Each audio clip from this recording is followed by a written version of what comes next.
രണ്ട് നാളിടം കൊണ്ടൊരുത്തനെ തണ്ടിലേറ്റുന്നതും ഭവാൻ, മാളിക മുകളിൽ കയറിയ മന്നന്റെ തോളിൽ മാറാപ്പ് കയറ്റുന്നതും ഭവാൻ. ഇതാണല്ലോ അതിൻ്റെ ഒരു രീതി. ഷിഹാബ് ചോറ്റൂർ ഒറ്റ നിമിഷം കൊണ്ട് ഇല്ലാതായിരിക്കാം. ഒരു ഫേസ്ബുക്ക് പോസ്റ്റിലൂടെ ഇന്നോളം അയാൾ ഉണ്ടാക്കിയെടുത്തിട്ടുള്ള ആദ്യഘട്ടം അദ്ദേഹത്തിന് അതിശക്തമായ വിമർശനങ്ങൾ ഉണ്ടായിട്ടുണ്ട് എങ്കിൽ പോലും പലപ്പോഴും വിമർശിക്കുകയും അനുകൂലിക്കുകയും ചെയ്തിട്ടുള്ള ഒരാളാണ് ഞാൻ. അതിശക്തമായ ഷിഹാബിനെ വിമർശിച്ചിട്ടുണ്ട്, അതോടൊപ്പം തന്നെ ചില സമയങ്ങളിൽ അനുകൂലിച്ചിട്ടുമുണ്ട്. അപ്പൊ അങ്ങനെ ഒരു വലിയ തരംഗം ഷിഹാബ് ഇവിടെ സൃഷ്ടിച്ചിരുന്നു. വിമർശകർ ഒരുപാടുണ്ടായിട്ടുണ്ട് എങ്കിൽ പോലും ഷിഹാബിനെ അനുകൂലിക്കുന്ന ഒരുപാട് ആളുകൾ ഉണ്ടായിട്ടുണ്ട് എന്നുള്ളത് വലിയൊരു ശരിയാണ്. അതൊക്കെ വിമർശകരായി മാറിയിരിക്കുന്നു എന്ന് പറഞ്ഞു കഴിഞ്ഞാൽ അത് കുറഞ്ഞു പോകും. നേരത്തെ അനുകൂലിച്ചിരുന്ന ആളുകളിൽ ഭൂരിഭാഗം ആളുകൾ ഷിഹാബിനെ പച്ചത്തെറി വിളിക്കുകയാണ്. പച്ചത്തെറി വിളിക്കുകയാണ്, ചെറിയ തെറിയൊന്നുമല്ല, പച്ചത്തെറി അങ്ങനെ തന്നെ വേണം പറയാൻ. സോഷ്യൽ മീഡിയയിൽ ഷിഹാബ് പങ്കുവെച്ച ഒരു ചിത്രം, ആ ചിത്രം ഷിഹാബ് അതിനൊരു വിശദീകരണം നൽകുന്നുണ്ട്. യഥാർത്ഥത്തിൽ ഞാൻ അതല്ലായിരുന്നു ഉദ്ദേശിച്ചത്, ഞാൻ മറ്റൊന്നായിരുന്നു ഉദ്ദേശിച്ചത് എന്നാണ് ഷിഹാബ് പറയുന്നത്. അതിനൊരു വിശദീകരണം ഷിഹാബ് നൽകുന്നുണ്ട്. എന്താ വിഷയം എന്ന് ചോദിച്ചു കഴിഞ്ഞാൽ, ഷിഹാബ് സോഷ്യൽ മീഡിയയിൽ ഒരു ഫോട്ടോ പങ്കുവെക്കുന്നു. ആ ഫോട്ടോ നിങ്ങൾക്ക് ഇവിടെ കാണാൻ വേണ്ടി സാധിക്കും. ആ ഫോട്ടോക്ക് ഷിഹാബ് അതിനൊരു ടൈറ്റിൽ കൊടുക്കുന്നത് താങ്ക്സ് PM നരേന്ദ്രമോദി, ഞാൻ അഭിമാനിക്കുന്നു ഇന്ത്യൻ മുസ്ലിം ആയതിൽ, അല്ലെങ്കിൽ ഇന്ത്യയിലെ ഒരു മുസ്ലിം ആയതിൽ ഞാൻ അഭിമാനിക്കുന്നു എന്നുള്ള ഒരു ക്യാപ്ഷൻ ആയിരുന്നു ഷിഹാബ് നൽകിയത്. പെട്ടെന്നനെ ഈ സംഭവം വൈറലാകുന്നു. പെട്ടെന്നനെ എന്ന് വെച്ച് കഴിഞ്ഞാൽ സോഷ്യൽ മീഡിയയിൽ ഇത് ചീറിപ്പാഞ്ഞു പോകുന്നു. മിനിറ്റുകൾക്കകം തന്നെ കാണുന്നത് ആയിരക്കണക്കിന് ആളുകൾ, പതിനായിരക്കണക്കിന് ആളുകൾ ആ ഫോട്ടോ സോഷ്യൽ മീഡിയയിൽ ഷെയർ ചെയ്യുന്നു. അപ്പൊ ആ ഫോട്ടോ ഷെയർ ചെയ്യാനുള്ള കാരണം എന്താണെന്ന് വെച്ച് കഴിഞ്ഞാൽ, ഷിഹാബ് അയോധ്യയിലെ രാമക്ഷേത്ര നിർമ്മാണത്തെ, അല്ലെങ്കിൽ അങ്ങനെ ഒരു സംഭവത്തെ ഷിഹാബ് അനുകൂലിച്ചു, അല്ലെങ്കിൽ അത്തരത്തിലുള്ള കാര്യങ്ങളെ ഷിഹാബ് പിന്തുണക്കുന്നു എന്നുള്ള ലേബിളിൽ അത് വ്യാപകമായിട്ട് ഷെയർ ചെയ്തു എന്നുള്ളതാണ്. അപ്പൊ thanks PM Modi sir, I am proud to be Indian Muslim എന്നുള്ളതാണ്. അപ്പൊ ചുറ്റും രാമന്റെയും സീതയുടെയും ഈ എന്താ പറയുന്നത്, അങ്ങനെയുള്ള ഒരു രൂപത്തിലൊക്കെ ഈ കുട്ടികളൊക്കെ അവരുടെ ചില ആഘോഷ പരിപാടികളിലൊക്കെ, മതപരമായിട്ടുള്ള ആഘോഷ പരിപാടികളിലൊക്കെ അങ്ങനെ അണിഞ്ഞൊരുങ്ങുമല്ലോ. അങ്ങനെയുള്ള രണ്ട് കുട്ടികളെ, ഒരാൾ രാമനെയും ഒരാൾ സീതയെയും ഓർമ്മിപ്പിക്കുന്ന രീതിയിലുള്ള വേഷം ധരിച്ചിട്ടുള്ള ഒരു ചിത്രവും നടുവിൽ ഷിഹാബ് ചോറ്റൂരുമാണ്. അപ്പൊ സ്വാഭാവികമായിട്ടും ആളുകൾ ഇത് കാണുമ്പോൾ ഒറ്റയടിക്ക് അവർക്ക് തോന്നുന്ന ഒരു കാര്യം എന്ന് പറയുന്നത് എന്താണ്, ഇത് ഈ പറയപ്പെടുന്ന അയോധ്യയിൽ നിലവിൽ പണി തീർത്തുകൊണ്ടിരിക്കുന്ന രാമക്ഷേത്രത്തെ അനുകൂലിക്കുന്ന ഒരു പോസ്റ്റ്. അപ്പൊ പെട്ടെന്ന് അങ്ങനെ അത് ആർക്കായാലും തോന്നിപ്പോകും.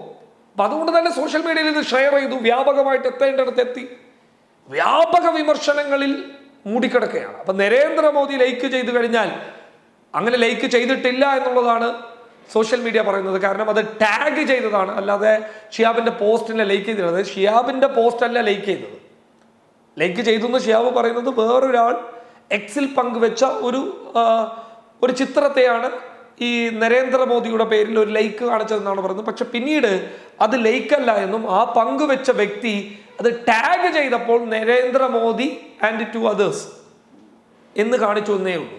അപ്പൊ നരേന്ദ്രമോദി ലൈക്ക് ചെയ്തിട്ടില്ല എന്നാണ് സോഷ്യൽ മീഡിയയുടെ വാദം. പക്ഷെ ഈ ഒറ്റ പോസ്റ്റിൽ മോദിയെയും രാമക്ഷേത്രത്തെയും അനുകൂലിക്കുന്നു എന്നുള്ള ലേബിളിൽ അങ്ങനെ ഷിഹാബ് ചെയ്തിട്ടില്ല എന്നാണ് ഷിഹാബ് പറയുന്നത്.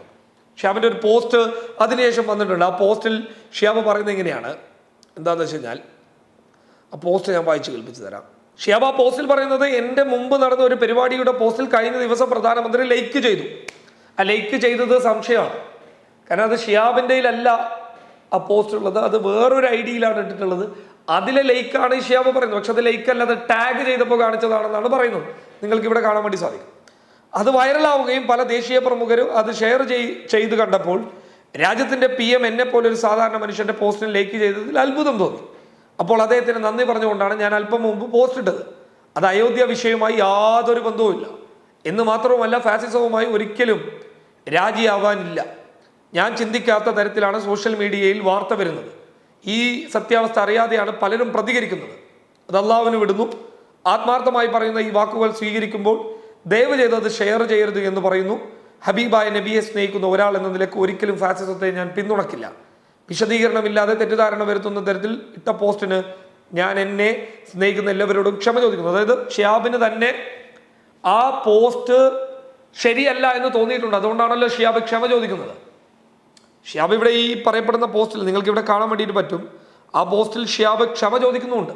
അപ്പൊ ഷിഹാബിന് തന്നെ ബോധ്യപ്പെട്ടിട്ടുണ്ട് ആ ഇട്ട പോസ്റ്റ് ശരിയായിട്ടില്ല, അത് ഇട്ട രീതി ശരിയായിട്ടില്ല, അങ്ങനെ പലതും എന്തുമായിക്കോട്ടെ. പക്ഷെ ഞാനിവിടെ കണ്ട ഒരു കാര്യം എന്ന് പറയുന്നത് ഗ്രൗണ്ട് മൊത്തം ഷിഹാബിനെതിരായി എന്നുള്ളതാണ്. ഇതുവരെ ഷിഹാബിനെ അനുകൂലിച്ച് ഇപ്പോൾ സോഷ്യൽ മീഡിയയിൽ നമുക്കൊക്കെ കാണാൻ വേണ്ടി പറ്റും. ഷിഹാബിന് വേണ്ടിയിട്ട് അന്ന് ചില സമയങ്ങളിലൊക്കെ ഞാനടക്കം വിമർശിച്ച സമയത്ത് ആ വിമർശനം ശരിയായില്ല എന്ന് പറഞ്ഞടക്കം രംഗത്ത് വന്നിരുന്ന ആളുകളൊക്കെ ഇന്ന് ഷിഹാബിനെതിരാണ്. നരേന്ദ്രമോദിയെയും അയോധ്യയിലെ രാമക്ഷേത്രത്തെയും പിന്തുണച്ചു എന്നുള്ളതാണ് ഇവിടെ ഷിഹാബിനെതിരെ വരുന്ന ആരോപണം. എന്നാൽ അതല്ല, അങ്ങനെയല്ല എന്നാണ് മറ്റൊരു രീതിയിലുള്ള ആരോപണം. എന്തായാലും നിലവിൽ ഷിഹാബ് ആകെ പെട്ടുകിടക്കുകയാണ്. കാരണം ഒന്നാമത്തെ വിഷയം, അയോധ്യ വിഷയവുമായി ബന്ധപ്പെട്ട് നിരവധി പ്രതികരണങ്ങൾ സോഷ്യൽ മീഡിയയിൽ വന്നുകൊണ്ടിരിക്കുകയാണ്. അയോധ്യയിലെ രാമക്ഷേത്രമാണ് ശരിയെന്ന് പറഞ്ഞുകൊണ്ട് ഒരു വലിയ വിഭാഗം വരികയും എന്നാൽ അതല്ല ശരിയെന്ന് പറഞ്ഞുകൊണ്ടുള്ള ഒരു ട്രെൻഡ്. നമുക്കറിയാം എന്താണ് സത്യം എന്നുള്ളത്. അവിടെയുള്ള പള്ളി പൊളിച്ചാണ് അമ്പലം പണിതത്, നിലവിൽ രാമക്ഷേത്രം എന്നുള്ളത് ഒരു വലിയ സത്യമാണ്. അത് ആർക്കാ മനസ്സിലാവാത്തത്? എല്ലാവർക്കും അറിയാവുന്ന സത്യമല്ലേ. ഇവിടെ ഉണ്ടായിരുന്നത് പള്ളിയാണ്. അപ്പം ആ പള്ളി പൊളിച്ചാണ് ഇന്ന് അവിടെ രാമക്ഷേത്രം വരുന്നത് എന്നുള്ളത് പരസ്യമായിട്ടുള്ള രഹസ്യമാണ്. അത് പരസ്യമായിട്ടുള്ള ഒരു കാര്യമാണ്, അതിൽ യാതൊരു സംശയമില്ല. സുപ്രീം കോടതി അടക്കം അത് സാക്ഷ്യപ്പെടുത്തിക്കൊണ്ട് തന്നെയായിരുന്നു ആ വിധി പറഞ്ഞത്. അപ്പം അങ്ങനെയുള്ള ഒരു വലിയ സിറ്റുവേഷനിൽ പൊതുവെ ന്യൂനപക്ഷ വിഭാഗം ഈ വിഷയത്തിൽ വലിയ സങ്കടാവസ്ഥയിലാണുള്ളത് എന്നുള്ളത് നമുക്കൊക്കെ അറിയാവുന്ന കാര്യമാണ്. അപ്പം അങ്ങനെ ഉണ്ടാകുമ്പോൾ അവരെ പ്രതിനിധീകരിച്ചുകൊണ്ട് തന്നെ ഒരു വലിയ യാത്ര നടത്തിയിട്ടുള്ള ഷിഹാബ് അറിഞ്ഞോ അറിയാതെയോ ഇങ്ങനെ ഒരു പോസ്റ്റ് ഷിഹാബിന്റെ ഭാഗത്തു നിന്ന് വന്നപ്പോൾ ജനം രോഷകുലരായി എന്നുള്ളതാണ്. ഇത് കേവലം മുസ്ലിങ്ങൾ മാത്രമല്ല, എല്ലാവരും മതനിരപേക്ഷത വെച്ചു പുലർത്തുന്ന എല്ലാവരും ഷിഹാബിനെതിരായി രംഗത്ത് വരുന്ന ഒരു കാഴ്ചയാണ് കാണാൻ വേണ്ടി സാധിച്ചിട്ടുള്ളത്. അപ്പൊ ചുരുക്കി പറഞ്ഞു കഴിഞ്ഞാൽ ഷിഹാബ് ആകെ പെട്ടുകിടക്കുകയാണ്. ഷിഹാബിന്റെ വിശദീകരണം വന്നിട്ട് പോലും ആ വിശദീകരണത്തിൽ പോലും തൃപ്തരല്ല എന്നുള്ളതാണ് ആളുകൾ പറയുന്നത്. ആ വിശദീകരണം തൃപ്തി തന്നിട്ടില്ല എന്നാണ് പറയുന്നത്. അപ്പം അത്രത്തോളം ഈ ഒരു പോസ്റ്റ് ഷിഹാബിനെ ബാധിച്ചിട്ടുണ്ട്. അതാണ് ഞാൻ ആദ്യം പറഞ്ഞത്. ഒരാളെ ഒരു സുപ്രഭാത നിമിഷത്തിൽ ഉയർത്താനും ജനങ്ങൾക്ക് സാധിക്കുകയും അതേസമയം അയാളെ ഇല്ലാതാക്കാനും സാധിക്കും. ഇപ്പം മതപണ്ഡിതന്മാരടക്കം ഈ വിഷയത്തിൽ സോഷ്യൽ മീഡിയയിൽ ഷിഹാബിനെതിരെയാണ് പോസ്റ്റ് ഇട്ടുകൊണ്ടിരിക്കുന്നത്. അപ്പം സത്യം പറഞ്ഞു കഴിഞ്ഞാൽ ഷിഹാബ് ആകെ പെട്ടുകിടക്കുന്നു എന്നുള്ളതാണ്. എന്തായാലും ഇത്തരം കാര്യങ്ങൾ ഇടപെടേണ്ടതാണ്. ഇത്തരം കാര്യങ്ങളിൽ കൃത്യമായി മനസ്സിലാക്കി ഇടപെടേണ്ടതാണ്. അതൊരു വലിയ വീഴ്ച ഷിഹാബിന്റെ ഭാഗത്ത് നിന്ന് സംഭവിച്ചിരിക്കുന്നു. അതിൽ അതിശക്തമായിട്ടുള്ള പ്രതിഷേധം എല്ലാവരെയും പോലെ തന്നെ ഷിഹാബിനെ അനുകൂലിച്ച, ആദ്യ രംഗത്ത് ഷിഹാബിനെ അനുകൂലിച്ച് വീഡിയോ അടക്കം ചെയ്തിട്ടുള്ള ആളുകൾക്കുണ്ട് എന്നുള്ളതാണ്. എന്തായാലും നിലവിൽ സോഷ്യൽ മീഡിയയിൽ ഇതൊരു വലിയ ചർച്ചാ വിഷയമായി മാറിയിരിക്കുന്നു എന്നുള്ളതാണ്. ന്യൂസ് പബ്ലിക്കാണ്.